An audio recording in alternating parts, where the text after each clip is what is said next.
서로 축복하겠습니다. 당신은 약하지만 주님은 강하십니다. 당신은 할 수 없어도 주님은 할 수 있습니다. 할렐루야. 오늘은 제8차 특세 5번째 시간입니다. 오늘은 한계를 극복한 여호수아라는 제목으로 하나님의 말씀을 전하도록 하겠습니다. 오늘 우리가 만나게 될 인물은 말씀 제목에 언급한 대로 여호수아입니다. 그가 살았던 시기가 언제인지 잘 아시죠? 그는 출애굽 시대의 인물입니다. 이스라엘 백성들이 애굽을 빠져나왔던 그 구원의 감격에 겨워했던 그 시절 말입니다. 그때부터 여호수아는 이제 역사의 전면에 얼굴을 비추기 시작합니다. 그러다가 가나안 땅 정복 전쟁에 있어서는 이제 선봉장이 되었던 사람, 그가 바로 여호수아 아닙니까? 오늘 주신 말씀은 그 정복 전쟁이 일어나기 직전의 상황을 우리에게 알려주는 말씀인데요. 약속의 땅 가나안이 바로 코앞에 있는 그 시기의 말씀입니다. 이를 염두에 두고 본문 1절과 2절 말씀 함께 봉독해 볼까요? 1절 2절입니다.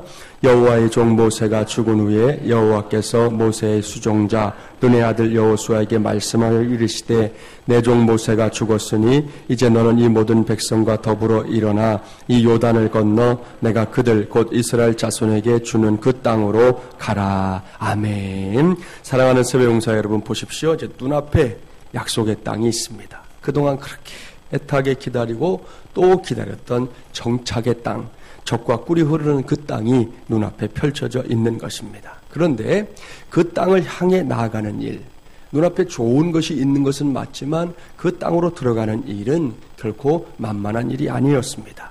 그 약속의 땅을 향해 나아가기 위해서는 오늘 말씀을 보니까 여호수아가 반드시 뛰어넘어야 할, 극복해야 할 몇 가지 한계가 있었구나 하는 것을 알게 됩니다. 오늘 그것을 나누려고 하는데요. 첫 번째 한계는 이 모세의 죽음입니다. 어제 우리가 새벽에 만나봤던 그 모세 말입니다. 모세의 인생은 파란만장했습니다. 태어날 때부터 죽을 뻔했던 사람이 모세 아닙니까? 그 후 40년은 애국 왕실에서 호의호식하며 살았습니다. 그러나 혈기왕성했던 그가 살인자가 되어 광야로 숨어들어 처가살이를 하면서 보낸 세월이 또 40년입니다. 그렇게 모든 것이 다 끝나는 줄 알았습니다. 모세 스스로도 그렇게 생각했습니다. 하지만 하나님의 계획은 전혀 달랐습니다. 모세를 떨기나무 불꽃 가운데서 부르셨지요. 그를 보잘것없는 촌부에서 한 민족을 이끄는 위대한 지도자로 세워주셨습니다. 그 후 모세의 인생 여정을 아시잖아요. 모세는 정말 뛰어난 지도자였습니다. 하나님께서는 그를 통해 많은 일을 하셨습니다. 출애굽을 하기 전에는 10가지의 재앙을 통해 하나님의 능력을 나타낼 때 모세를 도구로 사용해 주셨습니다. 홍해에서는 더욱 놀라운 일이 벌어졌지요. 모세가 하나님을 의지하는 가운데 지팡이를 바다를 향해 내밀자 어떻게 되었습니까? 바다가 육지처럼 갈라지는 홍해의 기적이 일어났습니다. 그뿐이 아닙니다. 광야 40년의 세월 동안 모세는 빛나게 쓰임받았습니다. 새롭게 시작된 2015년도 이 한 해 동안은 물론이고 남은 인생길을 달려가는 그 기간 동안 저와 여러분 모두가 모세처럼 그렇게 빛나게 쓰임받는 하나님의 사람들이 되기를 주님의 이름으로 축복합니다. 자, 이러한 사실들을 이렇게 떠올려 볼 때 모세는요, 살아있는 것만으로도 큰 힘이 되는 사람이었습니다. 이렇게 바라만 봐도 힘이 나는, 바라만 봐도 용기가 생기고, 바라만 봐도 뭔가 내 안에서 불끈불끈 뭔가 솟구치는 힘을 갖게 하는 그런 인물이었다는 말씀입니다. 그런데 그 모세가 여러 사람과 마찬가지로 죽었습니다. 오늘 우리 말씀에서 기록하고 있잖아요. 이것은 이스라엘 백성들에게 매우 큰 충격이었습니다. 그 중에서도 가장 큰 충격을 받은 사람이 누구냐? 바로 여호수아였습니다. 왜요? 여호수아는 광야 40년이라는 세월 동안 모세를 바로 곁에서 섬겼던 사람입니다. 흔히 하는 말로 모세의 오른팔이었습니다. 그는 하나님께서 모세와 함께하는 것을 보면서 언제나 가슴이 벅찼던 사람입니다. 모세만 있으면 무시무시한 전쟁터에서도 기꺼이 선봉장으로 나가는 것이 두렵지 않았습니다. 모세님이 계시는데 난 걱정할 게 없어 하고 너 선봉해라 그러면 네 하고 달려나가서 싸움터에 나섰던 사람이 여호수아였다는 것입니다. 그런데 그 모세가 세상을 떠났습니다. 여호수아에게 이 사건은 마치 자신의 죽음과도 같았습니다. 여호수아는 더 이상 아무것도 할 수 없을 것 같은 두려움에 떨어야 했습니다. 바로 그때 하나님께서 뭐라고 하시느냐는 거예요. 이제 모세가 감당했던 그 일들, 여호수아야, 네가 감당해라. 네 몫이다. 그렇게 말씀하고 있습니다. 본문 5절과 6절 말씀 함께 봉독해 볼까요? 5절 6절 말씀입니다. 내 평생에 너를 능히 대적할 자가 없으리니 내가 모세와 함께 있었던 것 같이 너와 함께 있을 것임이니라. 내가 너를 떠나지 아니하며 버리지 아니하리니 강하고 담대하라. 너는 내가 그들의 조상에게 맹세하여 그들에게 주리라 한 땅을 이 백성에게 차지하게 하리라. 아멘. 할렐루야. 여기에 중요한 단어가 있습니다. 그것은 내가 모세와 함께 있었던 것 같이 너와 함께 있을 것임이니라 하는 말씀입니다. 저는 이 말씀에 단어 하나를 더 보태려고 합니다. 내가 모세와 함께 있었던 것과 똑같이, 내가 모세와 함께 있었던 것과 똑같이 여호수아 너와 함께 있을 것임이니라. 할렐루야. 여러분, 이런 말씀이죠. 여호수아야, 너 지금 가나안 땅을 눈앞에 두고 두려워하고 있니? 그러지 말아라. 왜? 너 봤지? 지난 40년 동안 내가 모세와 어떻게 함께하는지 너 봤지? 똑같이 해줄게. 똑같이. 차이 없이 너에게도 똑같이 해줄게. 그렇게 약속하고 있는 것입니다. 여러분, 이 말씀을 듣고서야 여호수아가 이 모세의 죽음이라는 한계를 뛰어넘을 수 있는 은혜를 입게 되는 것입니다. 그리고 그 눈앞에 있는 가나안 땅, 약속의 땅을 향해 진군할 수 있게 되었다는 것이지요. 여기에 오늘 우리가 구해야 할 기도 제목이 있습니다. 그것은 하나님의 역사에 있어서 주역은 다름 아닌 나라는 것입니다. 오늘날 많은 사람들이 여전히 그래도 교회를 찾아옵니다. 따라서 교회는 이미 많은 인적 자원을 갖고 있는 능력 있는 공동체입니다. 그런데 이상한 것은 많은 사람들이 교회에 모이고 있지만 실제로 하나님의 일을 감당하는 사람들은 상대적으로 소수에 불과하다는 사실입니다. 아무리 규모가 큰 교회든 규모가 좀 작은 교회든 사이즈의 문제가 아니라는 거예요. 그 안에 모여있는 사람들을 다 들여다보면 그 모든 사람들이 다 하나님께 쓰임받으면 참 좋겠는데 그렇지 않다는 것이죠. 오늘 본문과 연결시켜 말씀드리면 이런 거예요. 여호수아와 같은 사람들이 모세와 같은 사람들에게 모든 일을 맡기고 있다는 것이죠. 이런 사람들은 모세와 같은 일꾼들의 수고를 보면서 막 뿌듯해합니다. 아무개 장로님이 있어서, 아무개 권사님이 있어서, 아무개 집사님이 있어서 우리 교회는 걱정 없어. 우리 교회는 참 은혜로운 교회야. 이렇게 생각을 한다는 것이죠. 그러나 정작 자기 자신이 그들과 같은 일을 감당하려고 들지는 않습니다. 이것은 큰 영적인 손실입니다. 더 이상 이런 일들이 반복되지 않는 교회, 그런 교회가 좋은 교회인 줄 믿습니다. 여러분, 세상도 보세요. 영화나 우리 주부들이 좋아하시는 드라마에서 주인공과 엑스트라의 무게감은 결코 똑같지 않아요. 이건 천지 차이입니다. 주인공은요, 대사도 많아요. 엑스트라는 대사도 적고요. 어떤 엑스트라는 대사도 없어요. 하는 게 뭔지 아시죠? 각본을 딱 받으면 자, 포졸 1 지나간다. 대사도 없어요. 여러분, 주연 배우 되기까지 그분들의 애환을 들어보세요. 맨 처음에 하는 게 뭐냐? 전봇대 옆에 서 있는다. 행인 1, 행인 2 이런 걸 하는 거예요. 그러다가 눈에 들고 자꾸 잘하면 이제 올라가고 주연이 되는 거잖아요. 여러분, 아무튼 평생을 엑스트라로 산다고 해보세요. 맨날 지나가요. 지나간다. 차 한잔 마신다. 이게 다라고요. 대사 한마디 없는 그런 엑스트라와 주연은 결코 무게감이 같을 수 없다는 것이죠. 하나님의 역사에서도 마찬가지입니다. 주인공 의식을 가지고 살아가는 성도와 엑스트라 의식을 가지고 살아가는 성도에게 하나님께서 동일하게 역사하지 않는다는 것이죠. 기억해야 합니다. 하나님께서 찾으시는 사람은 다른 그 누군가가 아니에요. 바로 나입니다. 여기에는 내가 이 시대, 이 역사 속에서는 하나님의 영광을 위해, 하나님의 나라를 위해 무엇인가 적어도 한 몫을 감당해야 할 하나님의 사람이라는 사실입니다. 여호수아가 그것을 깨달았던 거예요. 조금 전까지만 해도 늘 모세. 아유, 우리 모세님이 있어야 되는데 그런 생각에 사로잡혀 있었지만 하나님은 너. 여호수아야, 지금 내가 필요한 건 너다. 모세가 아니라 너라는 거예요. 그것을 여호수아가 깨닫고 용기를 갖게 됩니다. 그리고 가나안 땅을 향해 진군해 나가는 것이죠.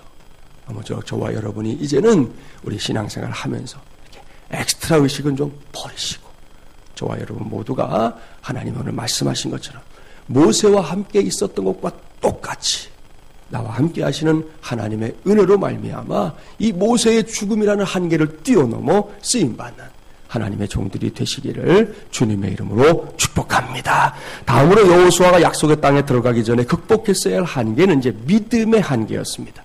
우리는 여기서 잠시 40년 전으로 거슬러 올라가야 합니다. 민수기 13장과 14장 말씀을 보면 40년 전에 모세가 각 지파에서 한 사람씩을 뽑아 가나안 땅을 정탐시킨 기록이 나옵니다. 가나안 땅 정탐 사건 말입니다. 12명의 정탐꾼들은 먼저 공통된 보고를 했잖아요. 그것은 가나안 땅이 풍요로운 땅이다. 정말로 적과 꿀이 흐르는 땅이라는 사실입니다. 그런데 그 다음에 보고를 보니까 10대 2로 의견이 나뉘었어요. 먼저 10명의 정탐꾼들이 보고합니다. 그 땅이 아름답고 좋은 것 사실이지만 항상 만 붙이는 게 이게 문제예요. 사실이다 이러고 끝나야 되는데 그곳에 살고 있는 가나안 사람들은 장대한 거인들이요. 그들의 성곽은 우리의 힘으로는 결코 함락시킬 수 없다고 보고합니다. 한마디로 게임이 안 된다 이거죠. 계란으로 바위치는 것이다. 고양이 앞에 쥐와 같다. 그렇게 보고했습니다. 결단코 그 땅을 정복할 수 없다는 것이죠. 심지어 우리는 메뚜기다. 그렇게 말했습니다. 그러자 이스라엘 백성들이 하나님과 모세를 원망하며 밤새도록 목을 놓아 울지 않습니까? 그때 오늘의 주인공인 여호수아와 갈렙이 함께 등장합니다. 여호수아는 그 당시 자신의 믿음을 정확하게 보여주는데요. 자, 민수기 14장 잠시 갔다 올까요? 7절부터 9절 말씀을 보려고 합니다. 구약 217쪽. 민수기 14장 7절부터 9절까지의 말씀 217쪽입니다. 자, 여호수아의 믿음을 떠올리면서 함께 봉독해 보겠습니다. 이스라엘 자손의 온 회중에게 말하여 이르되 우리가 두루다니며 정탐한 땅은 심히 아름다운 땅이라 여호와께서 우리를 기뻐하시면 우리를 그 땅으로 인도하여 들이시고 그 땅을 우리에게 주시리라. 이는 과연 젖과 꿀이 흐르는 땅이니라. 다만 여호와를 거역하지는 말라. 또 그 땅 백성을 두려워하지 말라. 그들은 우리의 먹이라. 그들의 보호자는 그들에게서 떠났고 여호와는 우리와 함께 하시느니라. 그들을 두려워하지 말라 하나. 아멘. 할렐루야. 이것이 여호수아의 믿음입니다. 여호수아는 하나님께서 약속의 땅을 주시겠다고 말씀하신 것을 굳게 믿었습니다. 그는 다른 정탐꾼들이 거인 같은 가나안 사람들 때문에 겁먹고 스스로를 메뚜기라고 일컫는 상황에서도 그 정도는 우리의 먹이다 라고 말할 만큼 큰 믿음의 사람이었습니다. 얼마나 멋진 믿음입니까? 이것을 기억하고 이제 본문으로 돌아가 보세요. 그 가나안 땅이 코앞에 있다니까요. 얼마나 반가운 일입니까? 그런데 여호수아 1장을 쭉 읽어보면 여호수아가 자꾸 주저한다는 거지. 두려워하고 있다는 거지. 아직 들어갈 엄두를 못 내고 있다는 것이죠. 여기까지 그 고생을 하며 왔는데 망설이고 있습니다. 따라서 여호수아가 약속의 땅을 향해 전진하기 위해서는 무엇보다 이 믿음의 한계를 극복했어야만 했습니다. 다시금 40년 전에 그 뜨겁고 확신에 찬 믿음이 여호수아 안에 아로새겨져야 했다는 것이죠. 이것이 하나님께서 여호수아에게 기대하는 바입니다. 그래서 하나님이 그 방법을 가르쳐주고 있어요. 본문 7절과 8절 말씀이 여호수아의 믿음을 세우기 위한 하나님의 배려, 하나님의 방법인데요. 7절, 8절 함께 봉독해 보겠습니다. 오직 강하고 극히 담대하여 나의 종 모세가 내게 명령한 그 율법을 다 지켜 행하고 우로나 좌로나 치우치지 말라. 그리하면 어디로 가든지 형통하리니 이 율법책을 내 입에서 떠나지 말게 하며 주야로 그것을 묵상하여 그 안에 기록된 대로 다 지켜 행하라. 그리하면 내 길이 평탄하게 될 것이며 내가 형통하리라. 아멘. 할렐루야. 사랑하는 새벽용사 여러분, 이 말씀을 유념해야 합니다. 여호수아가 현재의 믿음의 한계를 극복하고 이전의 믿음, 40년 전의 그 뜨거운 믿음, 그 큰 믿음을 회복할 수 있는 지름길이 무엇입니까? 그것은 하나님의 말씀에 집중하는 것입니다. 이 율법책을 내 입에서 떠나지 말게 하며 주야로 그것을 묵상하여 그 안에 기록된 대로 다 지켜 행하라. 여러분, 이 말씀만이 연약해진 여호수아의 믿음을 다시금 강력하게 만들 수 있는 하나님의 처방전이라는 말씀입니다. 로마서 10장 17절 말씀 너무나 잘 아시잖아요. 그러므로 믿음은 들음에서 나며 들음은 그리스도의 말씀으로 말미암은 너니라. 아멘. 우리가 강력한 믿음으로 자신을 무장하는 길, 그 지름길은 다른 것이 없어요. 하나님의 말씀을 귀 기울여 듣는 것입니다. 그리고 그 말씀을 붙잡고 사는 것입니다. 그저 두 주먹 불끈 쥐고 어금니 깨문다고 해서 되는 일이 아니라는 것입니다. 그래서 이 시간에 다시금 당부합니다. 2015년도를 살아가면서 하나님의 말씀을 이제보다 더 가까이 하는 우리 마주물리람 가족들이 되십시오. 하루에 3장, 주일에 5장 읽으면 1년에 1독이 가능하다는 사실 알고 있을 겁니다. 그렇게 하나님의 말씀을 가까이 하는 동안 하나님께서는 우리의 연약한 믿음을 그야말로 강하고 담대한 믿음으로, 세상의 도리어 두려워할 만한 믿음으로 바꿔주실 줄 믿습니다. 여러분, 우리의 직분이 우리의 믿음을 보장하는 거 아닙니다. 목사가 되어도, 장로 집사 권사가 되어도 그 직분이 내 믿음을 보장하거나 그 직분이 내 믿음을 지탱해 주는 것이 아닙니다.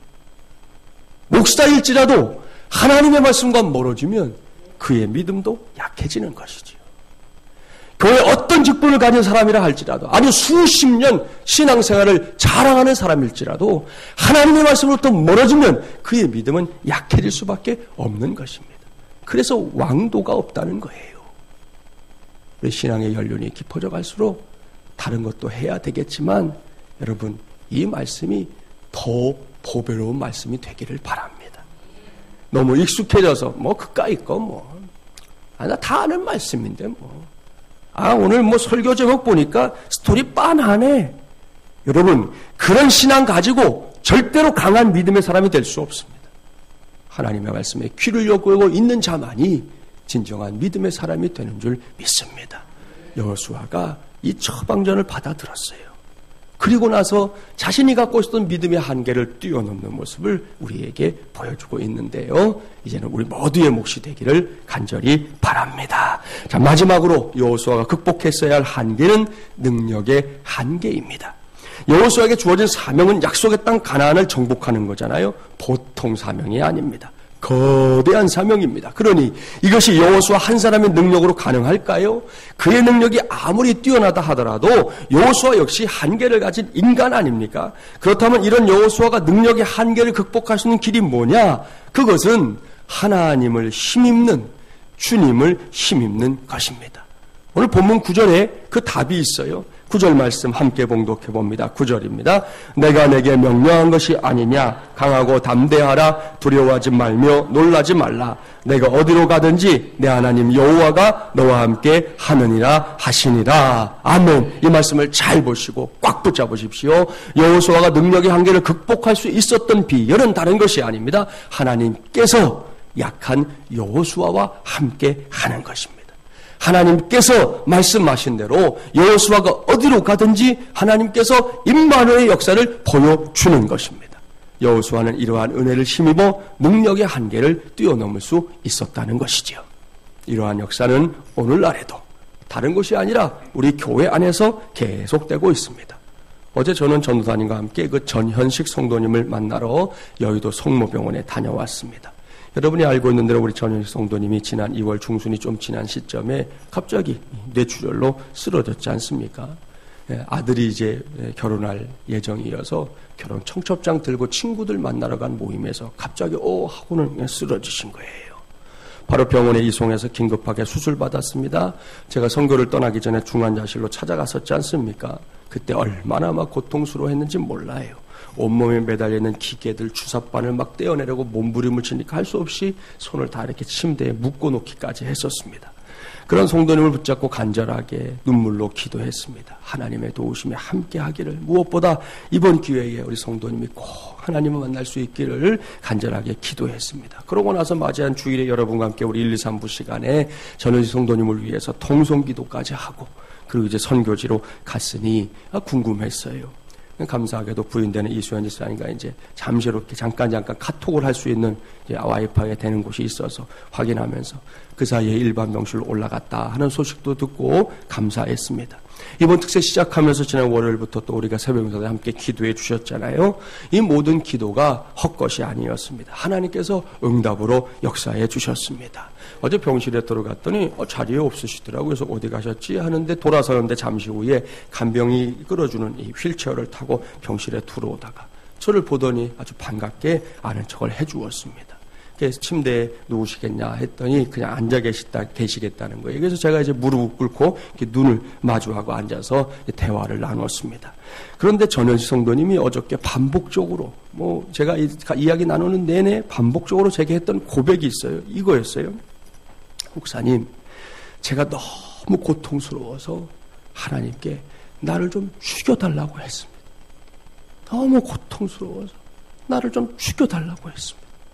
그런데 하나님께서 저를 살려주셨습니다. 이렇게 살려주셨습니다. 감사합니다. 목사님께도 감사합니다. 기도해 주셔서 감사합니다. 저를 이렇게 살려주셨습니다. 근데 계속 이야기 나누는 내내 이 이야기를 반복해서 얘기하는 거예요. 이렇게 고백하는 성도님을 붙잡고 기도하는데요.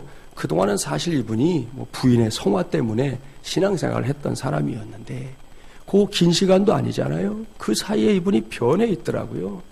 저는 지금까지 그분이 이렇게 기도받으려고 하는 것도 처음이기도 했고 기도하는 동안 이분이 아멘, 아멘 하는 것도 처음 들었어요. 저는 감사하다 못해 감격스러웠습니다. 그리고 돌아왔는데 어제 저녁에 부인 집사님과 전화를 하셨더라고요. 목사님 다녀가셔서 감사합니다. 이야기를 나누는데 이 전영식 성도님이 이번에 자신의 한계를 확실하게 깨달았다는 거지요. 내가 뭘 할 수 있는 게 아니구나 라는 걸 이분이 온 몸으로 그냥 체험을 한 거예요. 그리고는 하나님께서 자기를 살려주신 것을 인정하더라는 겁니다. 그 집사님의 고백입니다. 목사님, 고난 중에 기뻐하라고 하신 말씀이 뭔지 알게 됐습니다. 그동안은 그냥 성경에 있으니까 그런 말씀이려니 했는데 그 말씀의 의미가 뭔지 알게 됐다. 애 아빠는 믿음을 갖게 됐고 가족들끼리도 얼마나 서로를 사랑하는지 이번 기회를 통해서 모두가 알게 됐습니다. 기도해 주셔서 감사합니다. 그러더라고요. 할렐루야. 사랑하는 여러분 보십시오. 여호수아가 받은 은혜 못지않은 은혜가 우리 마중물이란 가족에게 부어지고 있는 것입니다. 이제는 동일한 은혜가 저와 여러분 우리 모두의 몫이 되기를 주님의 이름으로 축복합니다. 여호수아가 어디를 가든 그와 함께 동행하실 것을 약속하신 하나님, 그 하나님과 함께 달려가는 우리 모두가 되어서 우리도 승리하게 되기를 바랍니다. 여기까지 본문 말씀을 살펴봤습니다. 가나안 땅에 들어가기 전에 여호수아가 뛰어넘어야 했던 세 가지의 한계를 말씀드렸어요. 결국은 여호수아가 어떤 사람이냐? 그도 한계를 가진 약한 사람이라는 거지요. 나는 약하다는 겁니다. 그런데 그 여호수아를 이끄시는 하나님은 어떻습니까? 강하신 하나님이십니다. 그의 한계는 우리의 한계이기도 하지요. 모세의 한계가 있습니까? 하나님께서 모세와 함께 있었던 것과 똑같이 내게도 역사하실 것을 확신하면서 주인공 의식을 갖고 이 한 해를 살아갈 수 있기를 이 시간 간절하게 기도하기 바랍니다. 믿음의 한계가 있습니까? 다른 길 없습니다, 여러분. 믿음은요, 다른 거 없어요. 말씀에 집중하는 것 외에는 그 믿음을 키울 방법이 없습니다. 아무리 우리가 주먹불끈 쥐고 믿음을 가져야지 한다서 가져지는 게 아니에요. 말씀을 듣는 자만이 믿음의 사람이 된다는 거 기억하시고 하나님의 말씀을 가까이 할 수 있는 은혜를 구하시기를 바랍니다. 능력의 한계가 있습니까? 하나님을 힘입는 것 외에 다른 왕도가 없다는 사실을 인정하고 오늘도 우리에게 하나님 임마누엘하여 주시옵소서 구하기 바랍니다. 그래서 저도 여러분도 여호수아처럼 2015년도라는 이 약속의 땅 깊숙한 곳까지 들어가서 여호와 이레로 예비해 놓으신 하나님의 복과 은혜를 풍성하게 충만하게 넘치게 무엇보다 감사하면서 누리게 되기를 주님의 이름으로 간절히 축원합니다.